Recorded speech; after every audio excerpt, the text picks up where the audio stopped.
पनाह मांगता हूँ मैं अल्लाह से शैतान मरदूद के बिछाए हुए जाल में गिरफ्तार होने से। ये दुनिया कब बनी, कितने करन इस पर जिन्नात की हुक्मरानी रही। उस दौर में जमीन पर कितने कांटे बिखेरे गए और कितने फूल खिले। खिजां के कितने दौर आए और जमीन ने बहार के कितने मौसम देखे। कितने सैलाब आए और समंदरी तूफानों ने जमीन का क्या हश्र किया। जमीन पर होने वाले फसादात, कत्ल और खून रेजी की कोई फहरसत भी इंसानों के सामने नहीं है। कितने अच्छे काम हुए, मसाजिद, मंदिर, गिरजा तामीर हुए। जमीन की तारीख में जमीन की सतह पर माजी में बना हुआ नक्शा ये भी जाहिर करता है कि यहाँ जिन्नात के दौर में मुसल्लह कौम, रशी, मुन्नी, अवतार, सूफी और उसके बरअक्स तखरीब पसंद लोग भी मौजूद रहे। आजकल साइंसी उलूम का गलगला है। साइंसी उलूम की इस्लाहात,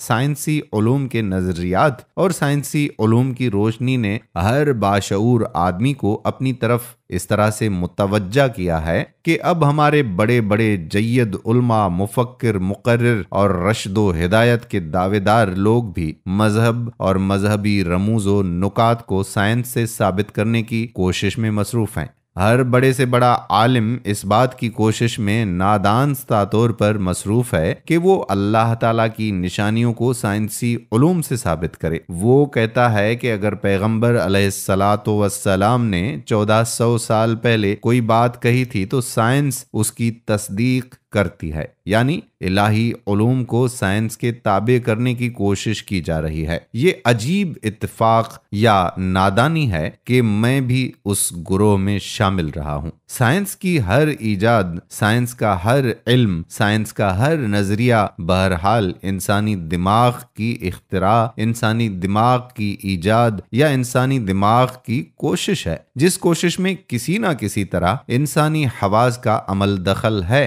ऐसे हवास जो हर लम्हा तगय्युर पजीर हैं, बदलते रहते हैं, इनमें टूट फूट होती रहती है। मसलन जमीन की उम्र के बारे में जब हमें इतला फराहम होती है तो कोई साइंटिस्ट जमीन की उम्र 3 अरब साल बताता है, दूसरा साइंटिस्ट जमीन की उम्र का अंदाजा करोड़ों साल में लगाता है, तीसरा साइंटिस्ट जमीन की उम्र लाखों साल पर मुहीत देखता है और चौथा साइंटिस्ट बताता है कि जमीन 17 या 18 मरतबा तबाह होकर वजूद में आई है। इस तबाही के बारे में कोई साइंटिस्ट 5000 साल मुतय्यन करता है और कोई साइंटिस्ट जमीन की उम्र 10,000 साल बताता है। इंसान की तख्लीक के पहले मरहले में फरिश्तों ने अल्लाह ताला से अर्ज किया था कि आदम जमीन पर फसाद बर्पा कर देगा, खून रेजी और कत्लो गारत गिरी जमीन को खून से गुल रंग कर देगी, आह बका की आवाजें चौपायों, परिंदों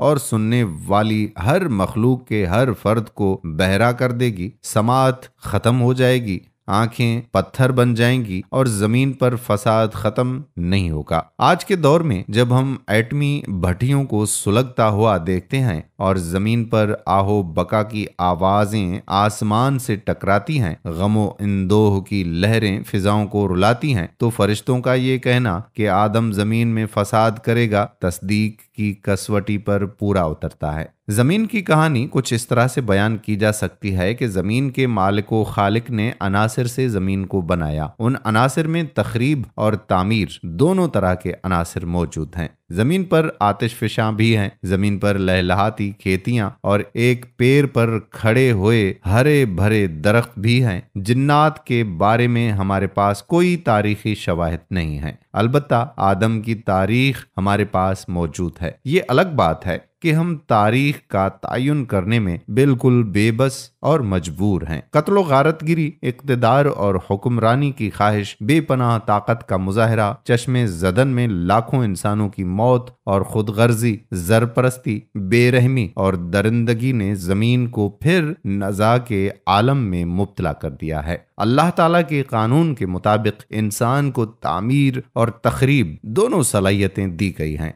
नामालूम तारीख के अदवार गुजरने के बावजूद इंसान को अल्लाह ताला ने तामीर और तखरीब की जो सलाहियतें अता की हैं, साइंसदानों के बकौल उनका वो 5% इल्म हासिल कर सका है। 5% फीसद कोई यकीनी आदादोशुमार नहीं है। दूसरे लाखों कयासात की तरह ये भी एक कयास है। इंसानी दिमाग में 2 खरब सेल्स काम करते हैं। इन 2 खरब सेल्स का 5% लाखों करोड़ों सालों में मुतहर्रिक होना ये बजाय खुद इंसानी बेबजाइती का सबूत है। आज साइंस का जो शोर है, साइंसी इजादात का हुजूम है, साइंसी इख्तराआत का जो फैलाव है, वो कयास के 5% सेल्स के चार्ज होने पर मुनहसर है। जैसे जैसे साइंसी इजादात हो रही हैं जिनको नूए इंसानी आजमाइश, आराम और सुकून का जरिया समझते हैं, उसके पीछे पीछे, उसके साथ साथ और उसके हम रिकाब आराम की निस्बत बेआरामी भी है। राहत की निस्बत तकलीफ ज्यादा है। सब कुछ होते हुए भी सुकून नहीं है। हर आदमी बेसुकून है, बेचैन है, मुज़तरब है,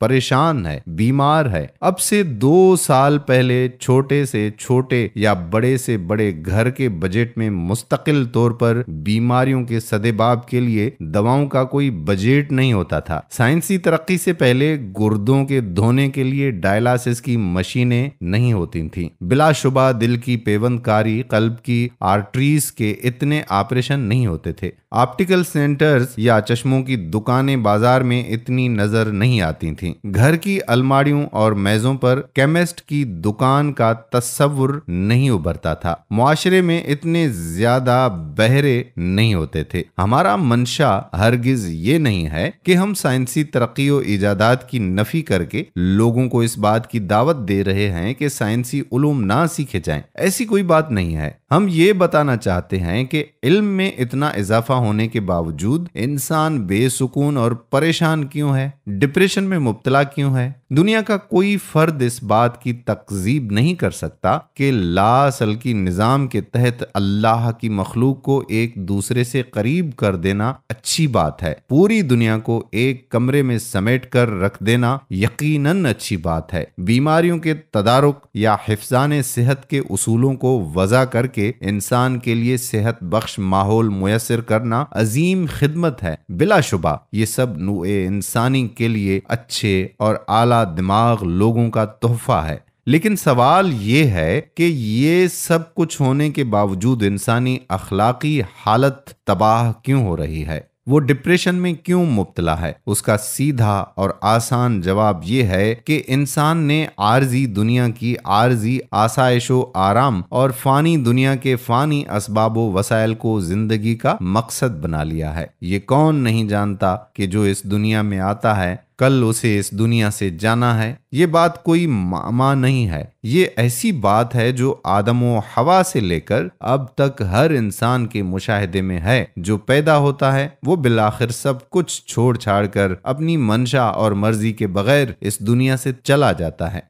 हम सुनते हैं कि दादा के पास कई गांव जमीन थी, बैल गाड़ियां, घोड़े, बगियां, महल नुमा घर था। मुझे ये सोचना है कि मेरे पास क्या है, और अगर मेरे पास कुछ है तो मेरे दादा अपने साथ क्या ले गए। इसके बावजूद कि इंसान के पास असबाबो वसाइल के अंबार हैं और आरामो आसाइश की हर शय मुहैया है, आदमी परेशान क्यों है। पहली बात यह है कि इंसान ने आर्जी अशिया को, फानी जिंदगी को और मुसाफरत के सफर को जिंदगी का मकसद बना लिया है, जबकि जिंदगी का मकसद मुसाफरत नहीं मंजिल होती है। जिस होटल में, जिस सिराय में, जिस झोंपड़ी में, जिस बंगले या जिस महल में मैं रहता हूं और वो महल, वो मकाम मैं छोड़ने पर मजबूर हूं, वो मेरी मंजिल नहीं होगी, मेरी मंजिल नहीं है। मैं खुद फरेबी में मुब्तला हूं। मैं एक मुसाफिर हूं, सफर में हूं। कभी झोंपड़ी में रहता हूं, कभी 4 दीवारी में रहता हूं, कभी महल में रहता हूं और कभी धूप में चलता फिरता हूं। अगर इंसान को मकसद का तायुन हो जाए तो वो मंजिल रसीदा है। मंजिल का तायुन नहीं तो वो एक भटके हुए मुसाफिर की तरह सफर में रहेगा। सवाल ये है कि मकसद का तायुन क्या है। कैसे पता चले कि हम मकसद को कैसे हासिल करें और मकसदियत का हुसूल हमारे लिए किस तरह मुमकिन है। मकसद का तायुन ये है कि आप खुद ब खुद नहीं बन गए, आपको किसी ने तख्लीक किया है। आप सोचते हैं कि हमें हमारे माँ बाप ने पैदा किया। कोई आपसे पूछे कि माँ बाप को किसने पैदा किया, आप सीढ़ी ब सीढ़ी आदम व हवा तक दलील पेश करेंगे। लेकिन ये बात अपनी जगह कायम है कि आदम व हवा को किसी ने पैदा किया है। इंसानी शऊर की मजबूरी है कि वो इस बात का एतराफ करे कि एक वाहिद खालिक है, एक वाहिद खालिक हस्ती अल्लाह है, जिसने हमें पैदा किया, इस दुनिया में भेजा है, इस दुनिया में रहने के असबाब व वसाइल मुफ्त अता किए हैं और इस दुनिया में हमें मुस्तकिल सुकून के लिए नहीं भेजा। हर उस तख्लीक ने जो इस दुनिया में पैदा हुई है उसे यहाँ से जाना है।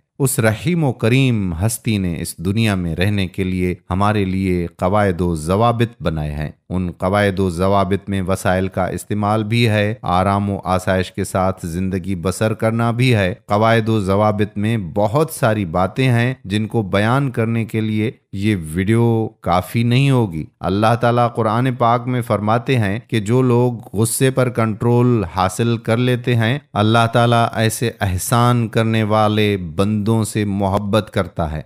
यानी जो लोग गुस्सा करते हैं वो अपने कुंबे, बिरादरी और कौम के मुहसन नहीं हैं और अल्लाह ताला ऐसे लोगों से मोहब्बत नहीं करते। 30 सेकंड के लिए आंखें बंद कर लें, अपनी सूरत तस्वुर में लाएं। क्या आप खुश हैं, नरम दिल हैं, आंखों में शफकत है, आवाज में नरमी है? देखें आपकी सूरत आपको कैसी नजर आती है। धीरे धीरे आहिस्ता आहिस्ता पलकें उठाएं, आंखें खोल दें, दोबारा आंखें बंद कर लें। अब तसव्वुर करें कि आपके दिमाग में जज्बात का हुजूम है, आंखें सुर्ख हैं, चेहरे पर तनाव है, आवाज में करख्तगी है, लहजे में नफरत है। इसका मतलब ये है कि आप गुस्से में हैं। अब फिर आहिस्ता आहिस्ता आंखें खोल दें। ये जो अब आपने तस्वुर में अपनी 2 सूरतें देखी हैं उनको कागज पर उतार लीजिए और देखिए ये दोनों चेहरे आपके ही हैं। इन दोनों में से कौन सा चेहरा आपको अच्छा लगता है, गुस्से वाला चेहरा या दूसरों से प्यार करने वाला चेहरा?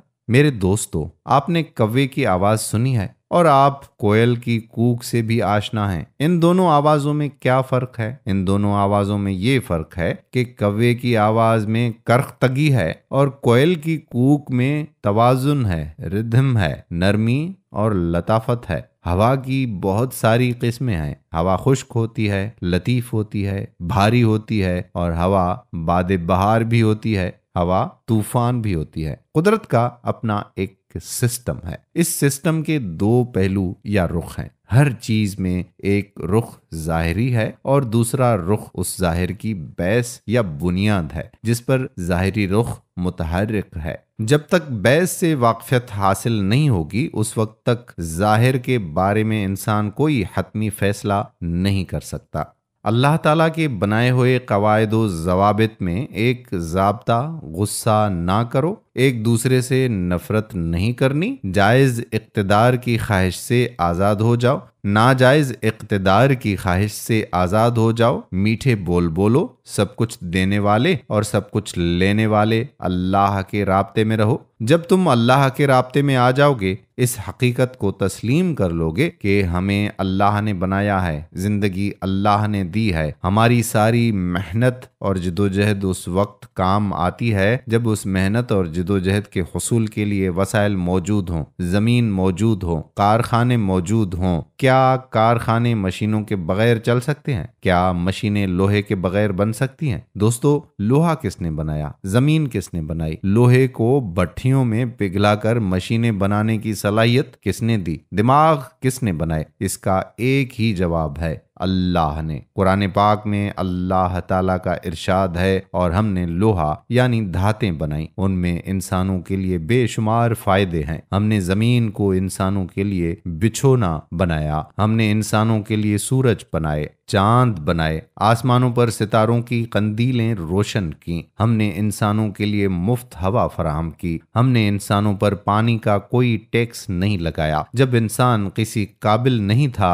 करवट भी नहीं ले सकता था, उस वक्त हमने बाप के दिल में शफकत डाली और माँ के दिल को ममता से भर दिया। फिर इंसान को शऊर अता किया, उसे उलूम सिखाए, इसलिए मेहनत मजदूरी के जराए फराहम किए, मुसाफिर के लिए सराय बनाई ताकि दुनिया में आने के बाद आखिरत की मंजिल को पाने के सफर में उसे आराम मिले, आराम के साथ वो सफर करता हुआ हमारी आगोश में वापस आ जाए। इस्तराब, बेचैनी, परेशानी और डिप्रेशन की बुनियादी वजह यह है कि हम आरजी दुनिया में आरजी तरक्की की चकाचौंध में ये भूल गए हैं कि हम मुसाफिर हैं। हमारी मंजिल दुनिया नहीं है, हमारी मंजिल अल्लाह है। कुरान पाक में इरशाद बारी ताला है, अल्लाह ताला के लिए ही है जो कुछ आसमानों और ज़मीन में है और अल्लाह ताला ही की तरफ तमाम काम लौट जाएंगे। सूरा आले इमरान आयत नंबर 109। उम्मीद करते हैं कि हमारी ये वीडियो आपको ज़रूर पसंद आई होगी। पसंदीदगी का इजहार ये है कि वीडियो को लाइक करें, शेयर करें, नीचे दिए गए कमेंट बॉक्स में अपने कमेंट्स ज़रूर तहरीर करें। आने वाली वीडियो तक कादिर कल्होड़ो को इजाज़त दीजिए। अल्लाह हाफिज।